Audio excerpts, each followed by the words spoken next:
Last video में हम लोगों ने पार्टीशन वैल्यूज पढ़ रहे थे, ठीक है, जिसमें हम लोगों ने क्वार्टाइल देखा था। ठीक है, क्वार्टाइल को एक क्विक रिवीजन हम लोग कर लेते हैं। ठीक है, क्विक रिवीजन क्या है हमारा?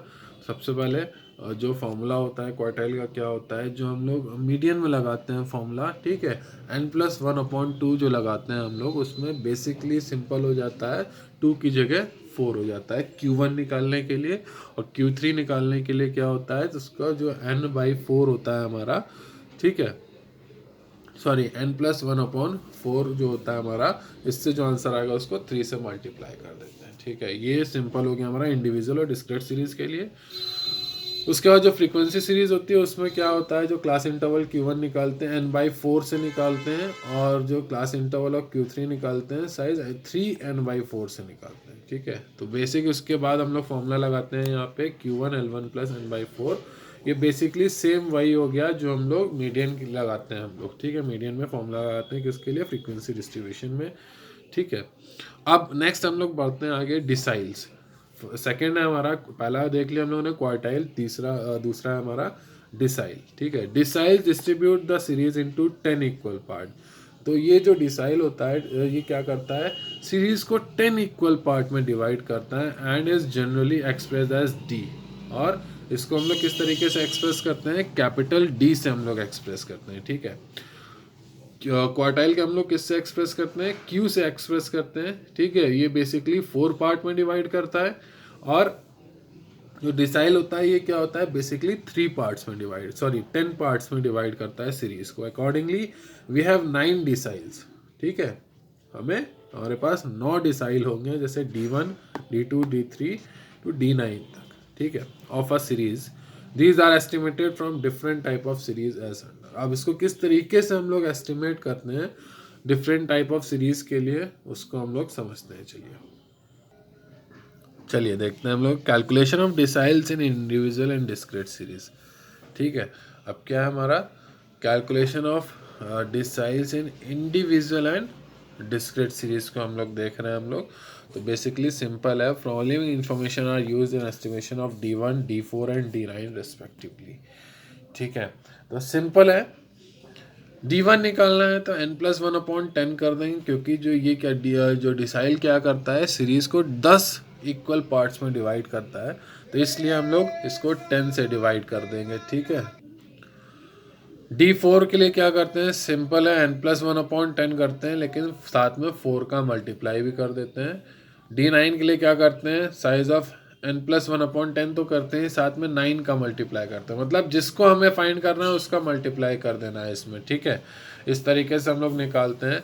सेकेंड है हमारा इसी में calculation of deciles in frequency distribution series. अब फ्रीक्वेंसी डिस्ट्रीब्यूशन सीरीज में क्या करते हैं हम लोग? बेसिकली इसको समझ लेते हैं। ठीक है, सेम है, उसी तरीके से ही करते हैं। क्लास इंटरवल और D1 n/10 निकाल लेते हैं, D4 के लिए 4 n/10 निकालते हैं, D9 के लिए 9 n/10 निकालते हैं। उसके बाद हम लोग क्या करते हैं, एक्चुअल जो बॉक्स बना लेंगे हम लोग, जिससे हमें CF, लोअर लिमिट और आई का पता चल जाएगा और फ्रीक्वेंसी का पता चल जाएगा। उसके बाद हम लोग क्या करते हैं, फॉर्मूला लगाते हैं।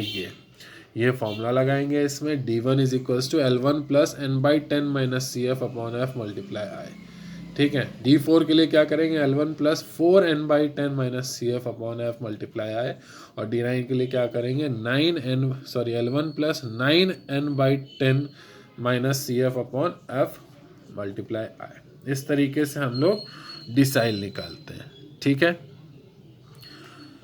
नेक्स्ट आता है इसी में हमारा परसेंटाइल। क्या आता है? परसेंटाइल। ठीक है, अभी हम लोगों ने देख लिया क्वार्टाइल, डिसाइल, अब नेक्स्ट है हमारा परसेंटाइल। ठीक है, परसेंटाइल क्या होता है? Percentile divide the series into 100 equal part. Percentile क्या करता है? सीरीज को 100 इक्वल पार्ट्स में डिवाइड करता है and is generally expressed as capital P। इसको जनरली किससे एक्सप्रेस करते हैं? कैपिटल P से एक्सप्रेस करते हैं। ठीक है, there are 99 percentile in a series ranging from P1, P2, P3 to P99। ठीक है, तो जो सीरीज होती है उसमें 99 परसेंटाइल्स होते हैं। ठीक है, जो कि 100 पार्ट में सीरीज को डिवाइड करते हैं। उसको कैसे देखते हैं हम लोग, P1 P2 P3 और टू P99 तक देखते हैं, ठीक है। Obviously P50 would be the median of series, जो P50 होगा वो मीडियन ऑफ सीरीज होगा, ठीक है, मिडिल आइटम है वो, ठीक है। As it is centrally located value in the series, क्योंकि ये एक सेंट्रली लोकेटेड सीरीज है इसलिए, ठीक है। Likewise P25 is the same as Q1 and P75 is the same as Q3 of the series, ठीक है। तो P25 जो होगा वो Q1 के बराबर होगा, P75 जो होगा वो Q3 के बराबर होगा, ठीक है। If I student has secured 89 percentile in an MBA entrance examination, it means that his position is below 11% of total candidates approached in the examination, ठीक है। क्लियर है ये, ठीक है। Percentile are estimated from different type of series as under. अब percentile को किस तरीके से हम लोग निकालते हैं उसको देखते हैं अलग अलग सीरीज के लिए। जैसे सबसे पहला हमारा estimation of percentile in individual and discrete series, इसके लिए क्या करते हैं, in the individual and discrete series P1 P2 P3 are estimated using the following formula, ठीक है। अब चलिए इसको देखते हैं क्या फॉर्मूला यूज करते हैं इसमें। सिंपल है, जो फॉर्मूला लगाएंगे वो क्या लगाएंगे, P1 के लिए लगाएंगे n+1/100 आइटम, P4 के लिए लगाएंगे 4n1+100 आइटम n+1/100, P99 के लिए लगाएंगे 99+1/100 आइटम।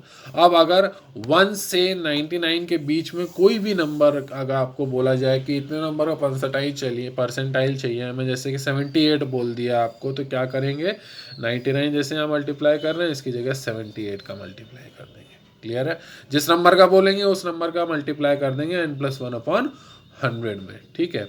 अब नेक्स्ट आ गया हमारा estimation of percentile in frequency distribution. Of frequency distribution में किस तरीके से परसेंटाइल का हम लोग एस्टिमेशन करते हैं इसको देखते हैं। सिंपल है, class interval of P1 n/100 कर लिया, P4 के लिए 4 n/100 कर लिया, P99 के लिए n/100 मल्टीप्लाई 99 कर लिया।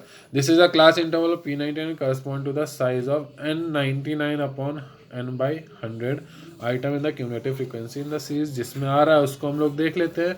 Actual value concern percentile is calculated using the following formula. Formula कौन सा यूज करते हैं हम लोग, वो ये है हमारा। P1 के लिए क्या करेंगे, n/100 minus L1 plus n/100 minus CF/F multiply I निकालेंगे, बेसिक फॉर्मूला है ये, ठीक है। P4 में क्या करेंगे, L1 plus 4 n/100 minus CF/F multiply आई कर लेंगे। और P99 के लिए क्या कर लेंगे, L1 plus 99/100 minus CF/F multiply आई कर लेंगे, ठीक है। ये क्लियर है आपको। अब एक यहाँ पे टेबल देखते हैं, ठीक है, डिफरेंस, छोटा सा डिफरेंस देख लेते हैं हम लोग। From the following table presents in difference partition value. अब ये जो टेबल है इसमें अलग अलग पार्टीशन वैल्यू हम लोगों को दी गई है, इसको देख लेते हैं। जैसे पार्टीशन वैल्यूज क्वार्टाइल में, पार्टीशन वैल्यू एक कॉलम है, दूसरा है डिवीजन ऑफ सीरीज है, तीसरा है हमारा number of partition values in series, ठीक है। सिंपल है, क्वार्टाइल में क्या होता है, डिवीजन ऑफ सीरीज कितने में पार्ट में डिवाइड करते हैं, 4 पार्ट में। नंबर ऑफ पार्टीशन कितने होते हैं हमारे पास, 3 होते हैं, ठीक है। सेकेंड हमारा डिसाइल 10 पार्ट में डिवाइड करता है, नंबर ऑफ पार्टीशन कितने होते हैं, 9 होते हैं। और यही परसेंटाइल हो जाता है, 100 पार्ट में डिवाइड करता है और इसमें पार्टीशन कितने होते हैं, 99 पार्टीशंस होते हैं। क्लियर है। अब नेक्स्ट चलिए बढ़ते हैं हम लोग इसी में। अब यहाँ पे एक इलस्ट्रेशन हम लोगों को दिया गया है, ठीक है। ये एक इंडिविजुअल सीरीज दी गई है, ठीक है। इसमें हम लोगों को क्या फाइंड आउट करना है, Q1 Q3 D5 and P25 तक हम लोगों को कैलकुलेट करना है, ठीक है। चलिए कैसे कैलकुलेट करेंगे इसको देखते हैं। सिंपल है, देखिए जो सीरीज हम लोगों को दी गई थी वो हम लोगों ने एक्स में लिख लिया। n कितना है हमारा, 11 है यहाँ पे, ठीक है। तो चलिए हम लोग देखते हैं। अब इसमें सिंपल है, Q1 निकालने के लिए क्या करेंगे, n+1/4 कर लेंगे, ठीक है। तो n+1 कितना हो गया हमारा, 12 हो गया, अपॉन 4 किया तो 3 आ गया। तो थर्ड आइटम हमारा कौन सा है, 26 है। तो आंसर क्या हो जाएगा हमारा, 26 हो जाएगा। जैसे देखिए यहाँ पे हमारा थर्ड आइटम क्या हो गया हमारा, 26 है, ठीक है। ऐसे ही Q3 निकालने के लिए क्या करेंगे, n+1/4 करेंगे, मल्टीप्लाई कर देंगे 3 से, ठीक है। तो n+1/4 कितना आया था हमारा, 3 आया था, मल्टीप्लाई किया हम लोगों ने 4 से, ठीक है। तो कितना आ गया, सॉरी 3 से, तो 3 3 ज़ा 9 आ गया, तो 9th आइटम सीरीज़ का क्या है हमारे पास 60 है, तो 9th आइटम हमारा 60 आ गया। इसी तरीके से D5 निकालने के लिए क्या करेंगे, n+1/10 करेंगे, क्योंकि डिसाइल है हमारा तो 10 पार्ट्स में डिवाइड होता है, तो n+1/10 कर लिया और मल्टीप्लाई कर देंगे 5। तो n+1/10 कितना हो गया हमारा 12/10, ठीक है। 12/10 क्या हो जाएगा हमारा, ठीक है। तो जब 12/10 कर लेंगे तो बेसिकली क्या निकल के आएगा हमारे पास, 6th आइटम आ जाएगा। तो 6th आइटम में क्या आएगा हमारे पास 45 हमारा 6th आइटम में, ठीक है। आगे बढ़ते हैं, हमारे पास क्या है हमारा P25 is equals to size of 25 n+1/100। P आ गया क्योंकि परसेंटाइल है हमारे पास, ठीक है। तो परसेंटाइल में क्या करते हैं हम लोग, 100 पार्ट में डिवाइड होता है, तो इसको हम लोग निकालते हैं, ठीक। तो n+1/100 किया, मल्टीप्लाई किया 25 से, तो 12/100 किया, मल्टीप्लाई 25 से, तो 25 से काट लिया हम लोगों ने, तो 3rd आइटम बचेगा यहाँ पे हमारा, ठीक है। क्लियर है। तो क्योंकि 25 से काट लिया हम लोगों ने, तो यहाँ कितना बचा हमारा, सिंपल है, यहाँ पे बचा हमारा 4, और 4 से 12 को डिवाइड कर लिया, तो यहाँ पे बच गया हमारा 3। तो 3rd आइटम क्या है 26 है, तो यहाँ हमारे पास चारों आइटम आ गया, हमारा Q1 आ गया, Q3 आ गया, D5 आ गया, P25 आ गया, ये सब यहाँ पे आ गया, ठीक है। इस तरीके से हम लोग इसको फाइंड आउट करते हैं, ठीक है। तो ये तो हो गया हमारा इंडिविजुअल सीरीज के उसमें, ठीक है।